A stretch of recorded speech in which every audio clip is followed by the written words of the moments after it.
Okay, guys, back here with you. We'll finish up with SLV here. That was the second place in the poll. Once we did the tiebreaker, this was the clear winner. Right? So silver is just on a tear. Everybody's watching that. So we'll get over here to the hard right edge here. And the reason this took me a little time, I was trying to come up with an option trade for you because the volatility here is just insane. So before we get to that, right, just a quick review, right, because I'm assuming you guys are getting this, but as I try to emphasize as often as I can, underlying asset doesn't matter. The time frame doesn't matter, right? They all trade the same way. So let's just, right, we've got this little, right, that's the DNA of the market, right? Swing, internal retracement that goes internal. Up or down, that's how the market moves when it's moving. Say, all right, well, why don't you prove that to me? So we go here, so we get first swing, golden zone, first target, second target, third target. And I say, okay, well, that's fancy. Well, how about second time? All right, let's put this right. Let's get it right on there. So down. So this is just an right. What do we do? Golden zone, right? Denied target. What do we do? 50, right? Those are now. Well, first note, not 618, right? It's golden zone. Swing down here. Now, doesn't matter actually what pivot I use, right? It's the same thing, right? So, but this is the one you would use first, because we come up here, golden zone, right? Denied target. What does it do? 50 to the tick. Now we get target. We get second target. All right, we end up all the way down here. We're almost a third target. Say, okay, well, that's kind of interesting. So, all right, well, it seemed to work there. We know we've got technical pivots here. We know that, right? So you look here and it's a straight line. Now, we don't know that it's stopped there, but as it's pausing there as we sit here, wouldn't the first thing you'd check be, which is, I think it's this one. Right? So why does it stop there? Now that doesn't mean it must stop there, but we can understand why after this just straight, like literally rocket launch, why it stops there. Doesn't mean it must stop there. Now, of course, if it breaks, so tomorrow, right, we're all expecting huge volatility tomorrow. Well, if it breaks tomorrow, what do we got to do next, right? Then we got to do that. Right, now look at it. So do you see the confluence here? So now you say, well, I wonder why it's stopping there. That is why it's stopping there. Right, you see the 50 is literally on top of the 618.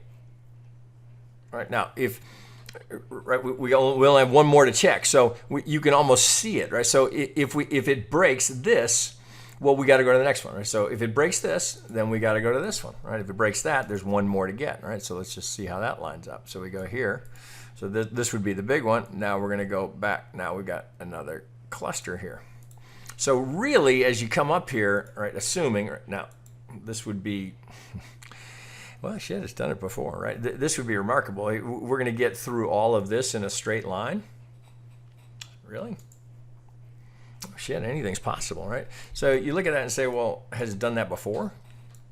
Well, that was, I mean, you had a few little pauses on the way, but that was pretty much a straight line, right? So that was the 09 lows. What did we do down here? $8 to, what was it, 48? But these are just astonishing, right? So having seen that, would you ever pull up a chart and not check those? I don't know how anybody makes money doing it without that. You have to know where that is. Okay, so let's not dwell on that. Okay, so I think I've made my point there. So now coming off of this, we're just vertical, right? It's just straight up. So anticipating, so you might then look and say, oh shit, are we overbought? Are we oversold? Well, I mean, of course, right? You'd be anticipating the RSI. Now, just because we're up there doesn't mean it must make a full loop, but that's, you know, we're pushing 90 on the RSI. So you might come back here and say, well, last time it was up there.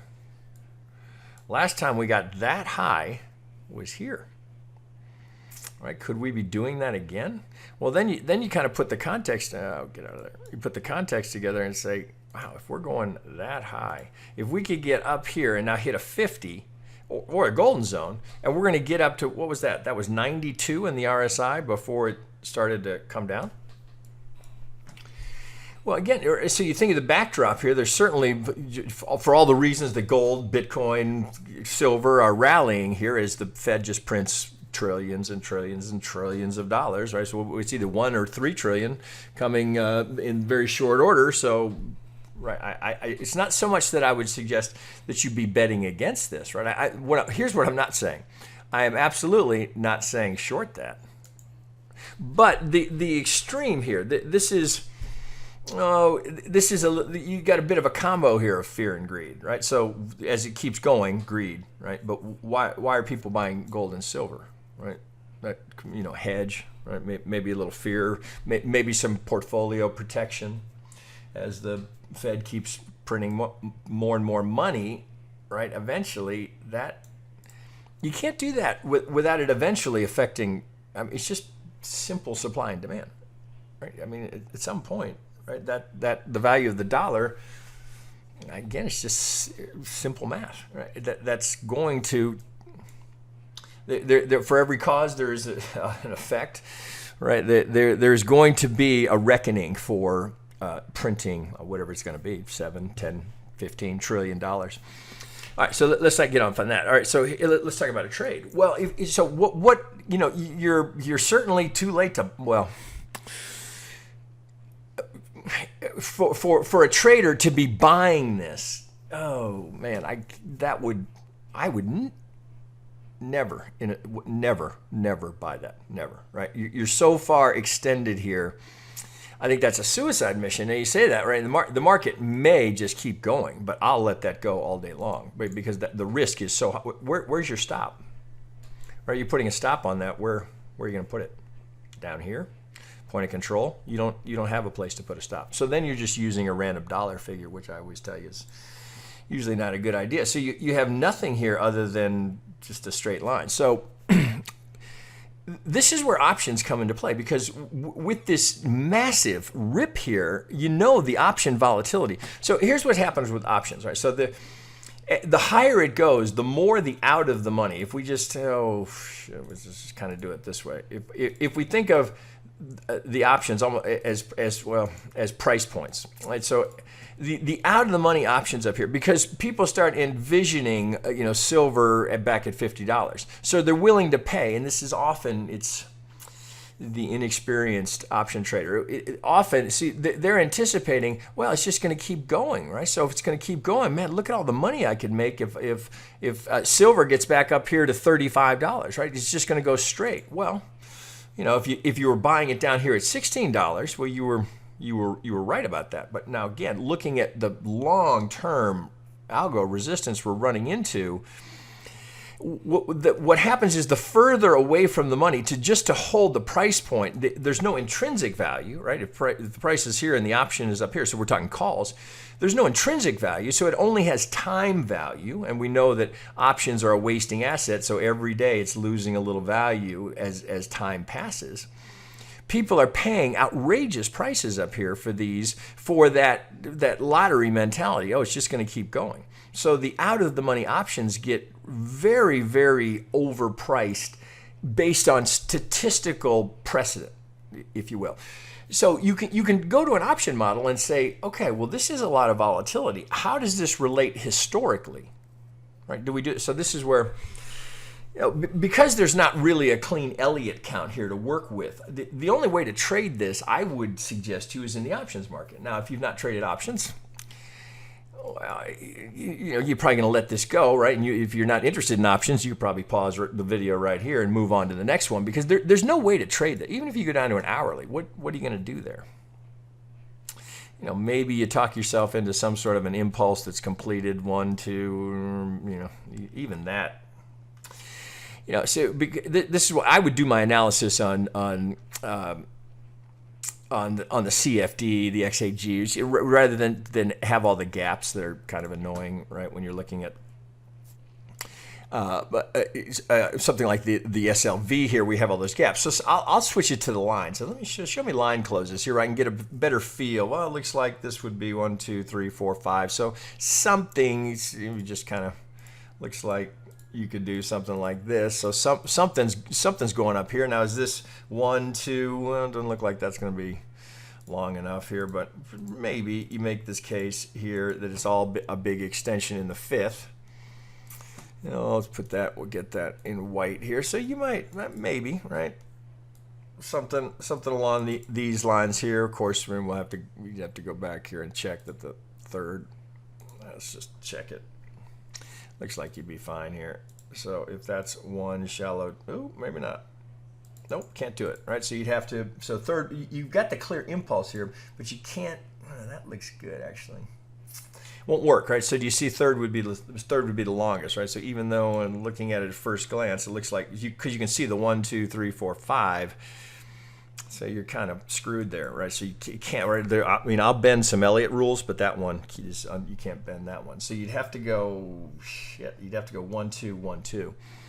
So looking at that now, here I was trying to avoid the Elliott count, but I think we are likely looking at something like that, longer term, down here in an hourly. Now again, I'm not trying to pick the top here. I'm just saying we can understand why it's bumping its head here. So because, so you'd have to do it this way here. So this would have to be 1, come here, 1, 2, 3, 4, 5.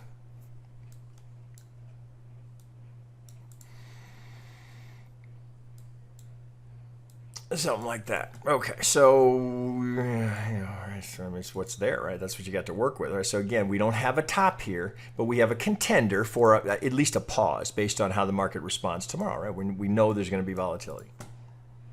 Right now, silver, interestingly, is going right with the S&P, right? So look at the S&P today.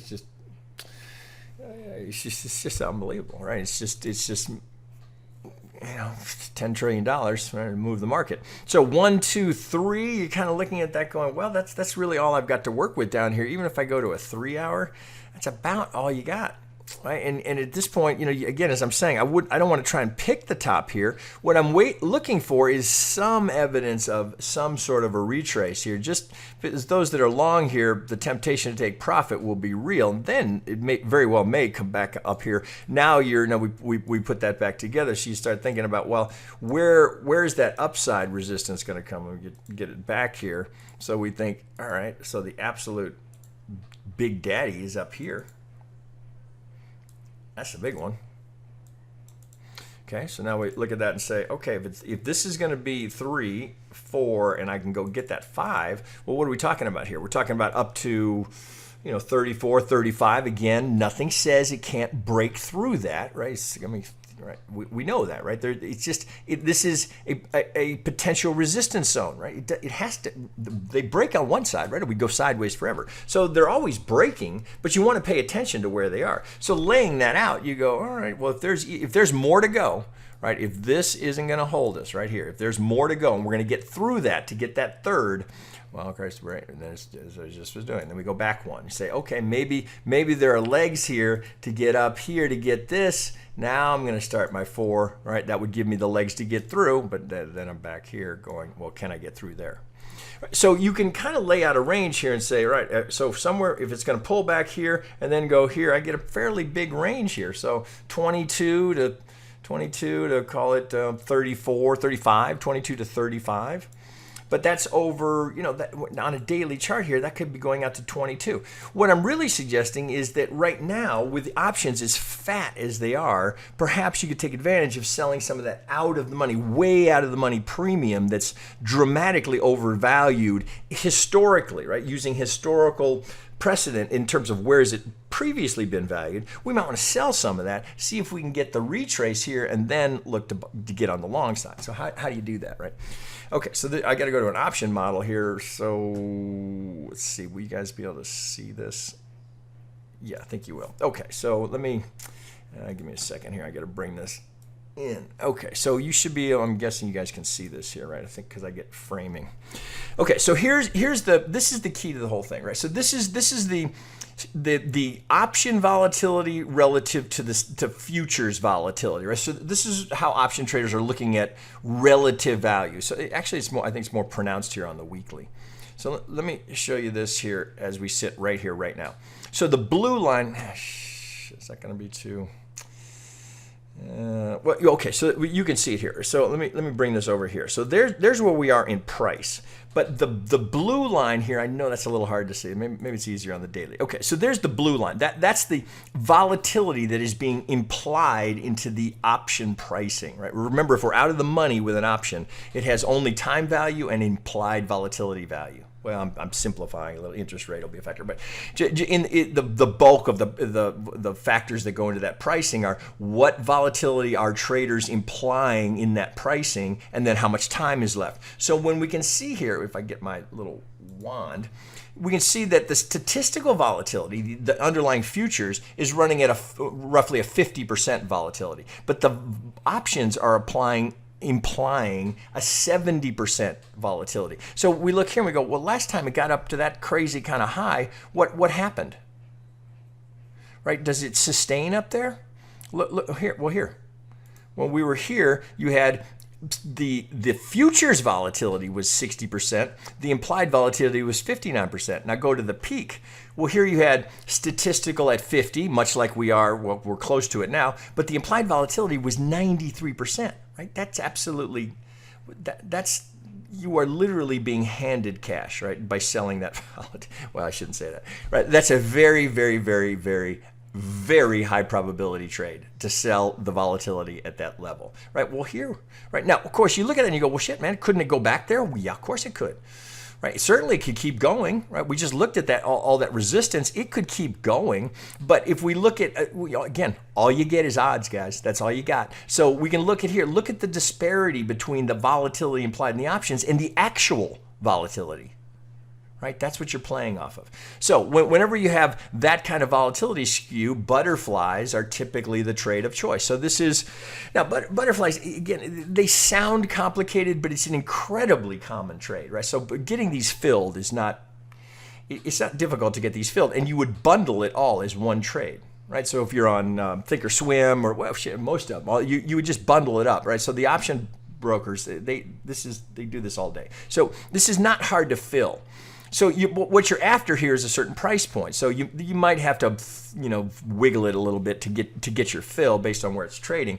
But with the volatility spiking like this, so let's see if we can look at this.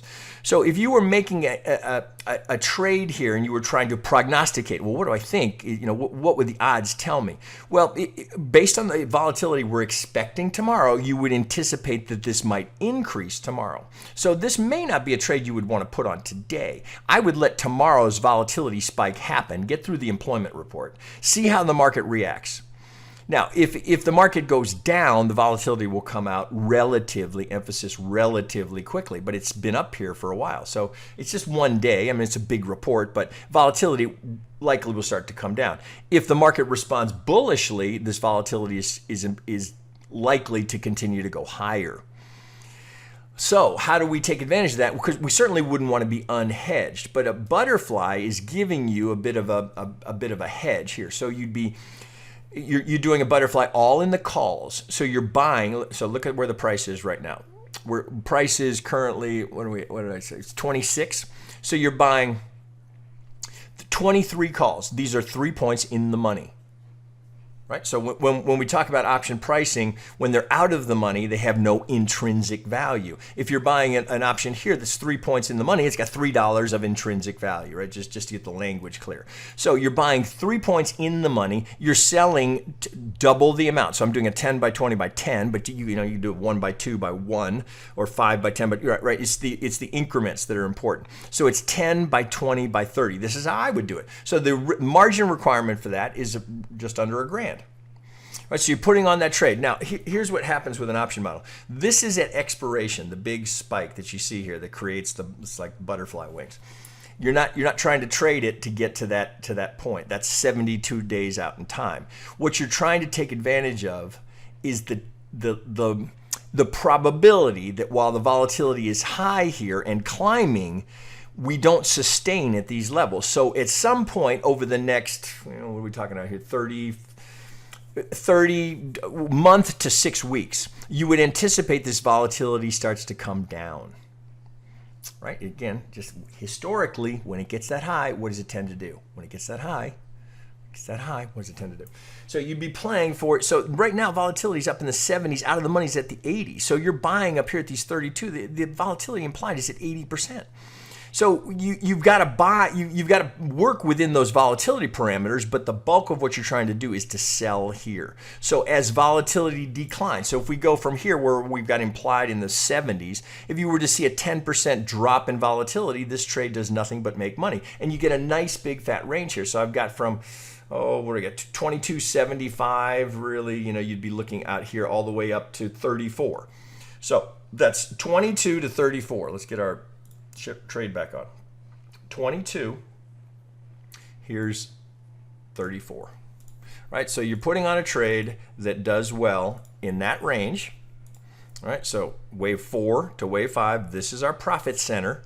And you're counting on the fact that history will support the idea here that getting this far well, I don't want to say overvalued, but getting options valued at this level with the actual volatility being that much lower, that you're likely over the passage of time, remember it's the options are a wasting asset, so time is the other variable. As time passes, that volatility will start to come down, and those options in the center that you sold, the volatility is going to come out of that. These are here, the wings, that's your hedge. So you get this nice big wide range here. Right, so you're not trying. See, you look up here and you go, shit, man, I can make $3,500. That's not what you're trying to do. You're trying 30 to 50 days, so a month to 6 weeks. That's what you're trying to do there. So you might get, you might get $700, $800, $900 there. Right, if you're comfortable, right, based on how it's trading. Now you don't want to stay that long. You're down here, maybe we're starting to move higher. Let's get that. So you'd be in. There's, if you stayed for 30, 35 days, you'd be in the $500 range. So you're putting up $1,000 to make 500, right? So you think now as a futures trader or a crypto trader, that seems like, why the hell would I do a 1 to 2? Well, because the odds of profit are so much higher, right? Look at the range, right? It's much bigger target to try and predict where the market is not going to be than exactly where it's going to be, right? So that, give me some feedback here if you would, because we can go deep onto the option side. We can go here deep, right? We can do a lot of content here, whether it's a course or some primers on how to do this, how to work with an option model, but I need your feedback here as to whether you want me to keep going here. Because I get a lot of DMs, people say, hey, that option stuff looks really cool. I have absolutely no idea what you're talking about. So, if I get 1 or 2 of those, that's one thing. If I get 20 of those, well, then the course needs to be created. All right, so looking for your feedback there. Do you like this kind of stuff? Right? Is it too complicated for you? Because you could just come back here and say, well, if it gets up here, I'm selling it. If it gets here, I'm buying it. Right? It's simpler. Love to get your feedback, guys, right? And I don't know if this will end up on YouTube or not, but if it does, look for that same feedback. All right. Okay, guys. Talk to you later.